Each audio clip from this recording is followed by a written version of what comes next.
मित्रों, आइए आप सब लोगों हमारे साथ श्रावण मास के 12वें अध्याय की कथा का श्रवण करते हैं। कथा का वर्णन करती हूँ। 12वां अध्याय तृतीया व्रत शुक्ल पक्ष की कथा है। तो श्रावण मास भगवान शिव जी को, माता पार्वती को बहुत ही प्रसन्न है। श्रावण मास में माता पार्वती ने भी शिव जी की पूजा आराधना की थी बेलपत्र चढ़ा करके। तो आइए श्रावण मास में हम सब लोग इस कथा का श्रवण करें। ओम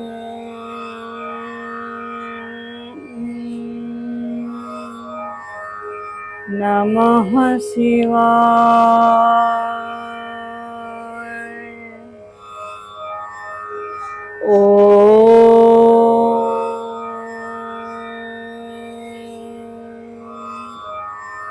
नमः शिवाय।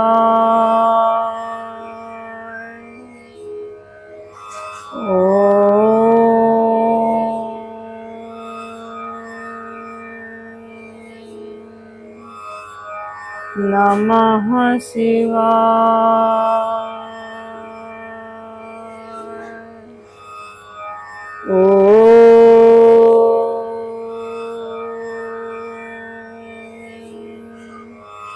नमः शिवाय।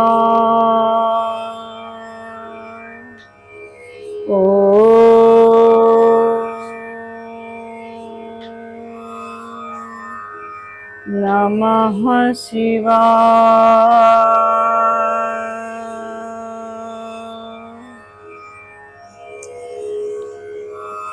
12वां अध्याय तृतीया व्रत शुक्ल पक्ष भगवान की कथा।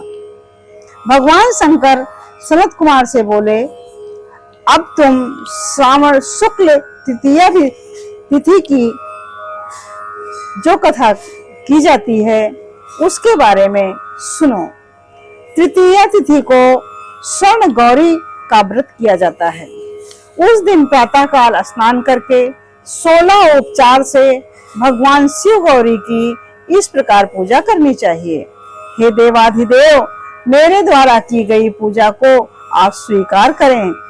गौरी माता के व्रत की पूर्ति के लिए 16 बायने दंपतियों को देकर कहना चाहिए, मैं माता गौरी के प्रीत्यर्थ तथा व्रत पूर्ति के लिए उत्तम ब्राह्मण दंपतियों को बायना देता हूँ।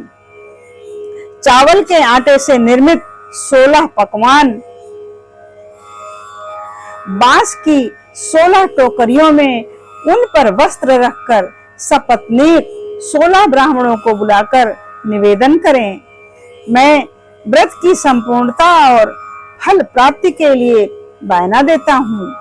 अलंकार आदि से संपन्न पतिव्रत धर्मयुक्त शोभन सुवासिनी, इसे आप स्वीकार करें। इस प्रकार 16, 8, 4 या 1 वर्ष व्रत करके उद्यापन करें। पूजा की समाप्ति पर कथा श्रवण कर व्यास जी का पूजन करें। हे सनत कुमार, भगवान शंकर ने सनत कुमार को इस प्रकार से पूजन करने का कथा कही। सनत कुमार भगवान शंकर से बोले, हे प्रभु, इस व्रत को सबसे पहले किसने किया था? इसका क्या महात्म्य है? उद्यापन की विधि क्या है? इसे जानने की मेरी तीव्र उत्कंठा है। भगवान भोलेनाथ ने कहा, हे सनत कुमार, मैं तुम्हारी जिज्ञासा अवश्य पूरी करूंगा। प्राचीन काल में सरस्वती नदी के तट पर सुविला महानगरी थी। उसके राजा का नाम चंद्रप्रभा था। उसके महादेवी और विशाला नाम की 2 रूप और लावण्य युक्त पत्नियां थीं। राजा चंद्रप्रभा महादेवी रानी के साथ अधिक रहता था और उसको अधिक प्यार करता था। राजा उस पर अपनी जान छिड़कता था। एक दिन राजा शिकार खेलने के लिए वन में गया। वहां उसने शार्दूल, सिंह, बाराह, अरना, भैंसे आदि का शिकार किया। अब राजा को प्यास से व्याकुल होकर प्यास लगने लगी। राजा वन में पानी के लिए इधर उधर घूमने लगा। घूमते हुए वह एक तालाब पर पहुंचा। उसने तालाब के जल से अपनी प्यास बुझाई। पानी पीने के बाद राजा ने इधर उधर देखा तो उसे देखा कि तालाब के किनारे कुछ अप्सराएं गौरी की पूजा कर रही हैं। उसने पूछा, आप किसकी पूजा कर रही हैं? अप्सराओं ने उत्तर दिया, हम स्वर्ण गौरी की पूजा कर रही हैं। राजा ने फिर पूछा, हे देवियों, इस व्रत को करने की विधि एवं व्रत क्या फल मिलता है, बताने की कृपा करें। अप्सराओं ने उत्तर दिया, श्रावण शुक्ल तृतीया के दिन यह व्रत किया जाता है। इस व्रत में भगवान शंकर और भगवती पार्वती का पूजन किया जाता है। इस व्रत में 16 धागों का डोरा पुरुष अपने दाएं हाथ में तथा स्त्रियां अपने बाएं हाथ में बांधती हैं। यही इस व्रत को करने की विधि है। इस व्रत को करने से भगवान शंकर की कृपा से सभी मनोकामनाएं पूर्ण होती हैं। यही इस व्रत का फल है। यह सुनकर राजा चंद्रप्रभा ने भी श्रावण मास की शुक्ल पक्ष की तृतीया को अपने दाईं भुजा में 16 धागों वाला डोरा बांधकर व्रत किया। राजा ने कहा, हे माता गौरी, मैं इस डोरे को व्रत के लिए बांधता हूँ, मेरे ऊपर आप कृपा करना। इस प्रकार व्रत धारण कर राजा अपने महलों में आ गया। रानी महादेवी ने राजा के दाएं हाथ में बंधे डोरे को देखा तो पूछा, यह क्या है? इस पर राजा ने व्रत के बारे में बता दिया। इस पर रानी क्रोध में भर गई और राजा के हाथ में बंधे डोरे को तोड़कर एक सूखे पेड़ पर फेंक दिया।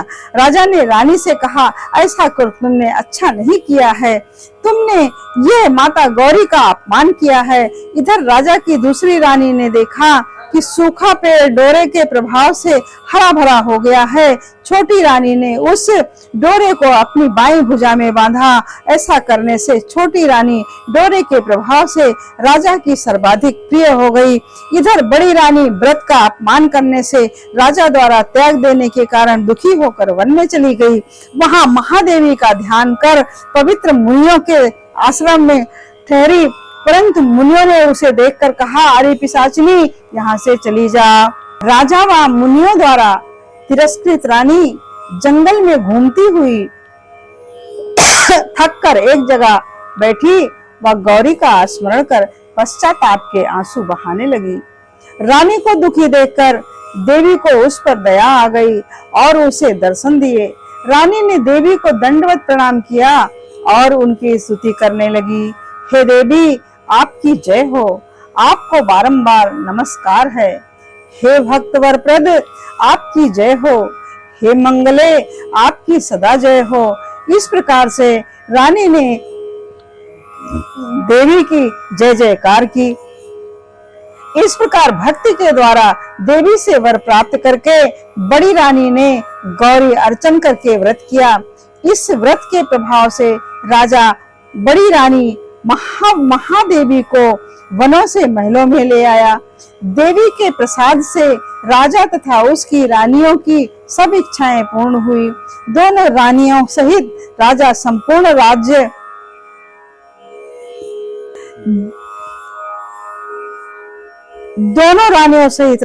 संपूर्ण राज्य का उपभोग कर समृद्धशाली हो गया। अंत में राजा व दोनों रानियां देह त्याग कर शिवलोक को चली गई। शिव जी बोले, हे तात, जो शोभना पार्वती का यह व्रत करता है वो मेरा तथा पार्वती का अत्यंत प्रिय हो जाता है। इस लोक में सुख भोग कर और अपने शत्रुओं पर विजय प्राप्त करके अंत में मेरे लोक को चला जाता है। अब मैं तुम्हें इस व्रत के उद्यापन की विधि बताता हूँ। हे सनत कुमार, अब इसे ध्यान से सुनो। भगवान शिव ने सनत कुमार से कहा, शुभ तिथि, शुभ वार, चंद्रबल, ताराबल हो जाने पर मंडप में अष्टदल कमल के ऊपर धान्य, इसके ऊपर घट स्थापित करना चाहिए। उस घट पर 16 फल का बना तांबे का पूर्ण पात्र रखना चाहिए। उस पूर्ण पात्र में तिल भरकर उसके ऊपर पार्वती तथा भगवान शंकर की प्रतिमा रखनी चाहिए। इसके ऊपर 2 श्वेत कपड़े और श्वेत रंग का यज्ञोपवीत रखा जाता है। विधि पूर्वक वेद मंत्रों से पूजन कराकर रात में जागरण करना चाहिए। अगले दिन प्रातः काल पूजन करके हवन करें। पहले ग्रह होम फिर आधान होम करना चाहिए। जो मिश्रित तिल को घी में मिलाकर 1000 या 100 प्रधान आहुतियां देनी चाहिए। इसके बाद वस्त्र, अलंकार, धेनु आदि से आचार्य की पूजा करनी चाहिए। 16 बायने निकालकर ब्राह्मणों को देने चाहिए और उन्हें भोजन कराना चाहिए तथा भोजनों उपरांत दक्षिणा भी देनी चाहिए। इसके बाद अपने मित्रों, संबंधियों को भोजन कराना चाहिए तथा स्वयं भी भोजन करना चाहिए। इस व्रत की कथा यहीं पर समाप्त होती है। मित्रजनों, इस व्रत को जो भी व्यक्ति करता है उसको सब राज्य सुख संपूर्ण इच्छाएं पूर्ण होती हैं और समृद्धशाली हो जाता है और अंत में देह त्याग कर शिवलोक को चला जाता है। इस प्रकार से इस व्रत को करना चाहिए। ओम नमः शिवाय। ओम नमः शिवाय। ओम नमः शिवाय। ओम नमः शिवाय। ओम नमः शिवाय। ओम नमः शिवाय। हर हर महादेव शिव शंभो।